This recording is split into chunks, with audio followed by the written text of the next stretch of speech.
বাংলার স্বপ্নের কথা বলেন। আপনি যদি আপনার জাতিকে নৈতিকতা সম্পন্ন, আপনি যদি আপনার জাতিকে রবকে চিনাতে না পারেন, এই বিদ্যায় যদি আপনি তাদেরকে বুদ্ধিভিত্তিক পরিবর্তন করতে না পারেন, তাহলে কোন কওমের জাহালত কিয়ামত পর্যন্ত দূর করা সম্ভব নয়। ঠিক না? আপনি ঠিক বললেও ঠিক, না বললেও ঠিক। আপনি বুঝেন নাই আমার সমাজের জাহালত কেমন।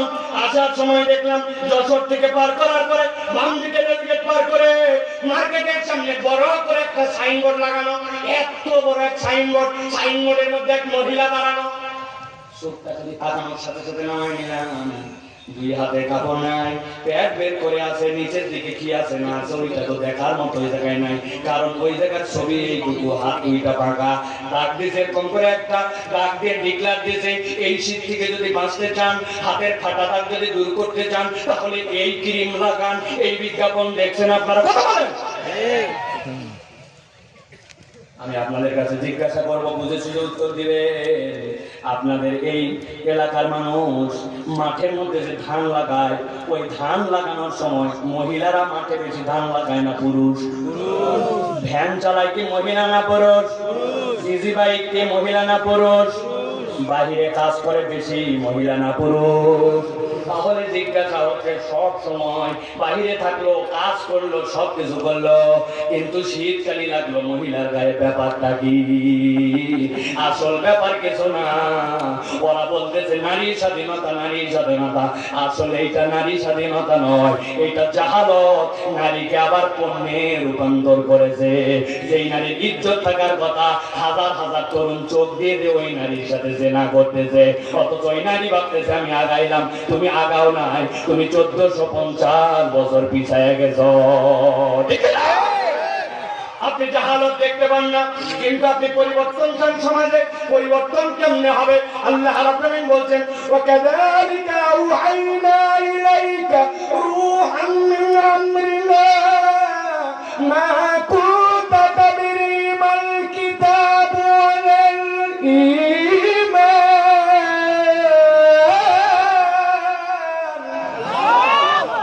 ভালো করে খেয়াল করেন, গভীর মনোযোগ। আল্লাহ বলছেন, আমি এমন একটা রূহুল আমিন দিয়া, এমন একটা ফেরেশতা দিয়া পয়গম্বর আপনার কাছে নবুয়ত পাঠালাম। 26 আল্লাহ নবীর কাছে 26,000 বারের বেশি ওই জিবরাইল আমিন এসেছেন, কিন্তু তার আকৃতিটাই এত বিশাল, এত বিশাল। আল্লাহ নবী তার পুরা জীবনে মাত্র 2 বার আকৃতিতে তাকে দেখেছেন। একবার আল্লাহ নবী দেখতে চেয়েছেন কারে হেরা থেকে, আর জিবরাইল আমিন চলে গেছেন আরাফাতের ময়দানের দিকে। যাওয়ার পরে যখন কেবলমাত্র কয়েকটা পাখা মেরে দিয়েছেন, এত বিশাল আল্লাহর সৃষ্টি, পেছনের সূর্য, পিছনের আসমান পর্যন্ত তার দ্বারা আড়াল হয়ে গেছে। আরেকবার জিবরাইল আমিন যখন আল্লাহ নবীকে নিয়ে সিদরাতুল মুনতাহার পথে, তখন আকৃতিতে দেখেছেন। আল্লাহ বলেন, এরকম একটা বিশ্বাস তো, এরকম একটা ফেরেশতাকে আপনাকে কি দিলাম আমি জানেন নাকি ইয়া রাসূলুল্লাহ? আল্লাহ বলেন, মা কুনতা তাদরি মাল কিতাবু ওয়াল ঈমান।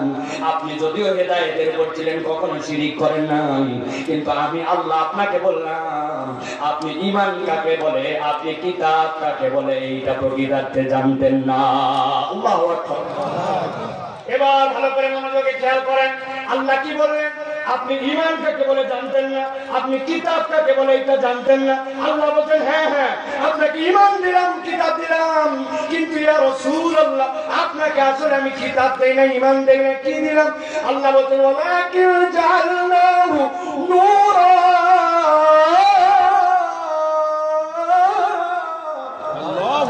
আমার হাবিব, আমি মূলত আপনাকে দিলাম নূর। যেটাকে আপনি কিতাব দেখতেছেন, যেটাকে আপনি ঈমান দেখতেছেন, আমি আল্লাহ বললাম ওই কিতাব আর ওই ঈমান হচ্ছে আপনার জন্য আল্লাহর পক্ষ থেকে আলো। সুবহানাল্লাহ। একসাথে বলতে হবে, তাহলে কোরআন হচ্ছে আমাদের জন্য কি? আলো। সবাই সবাই একসাথে বলেন, কোরআন আমাদের জন্য কি? আলো। একটা সুযোগ দিলাম, দাঁড়ায় আছেন যারা ডানে বামে, একটা মুখ বন্ধ থাকবে না, বলেন কোরআন তাহলে আমাদের জন্য কি?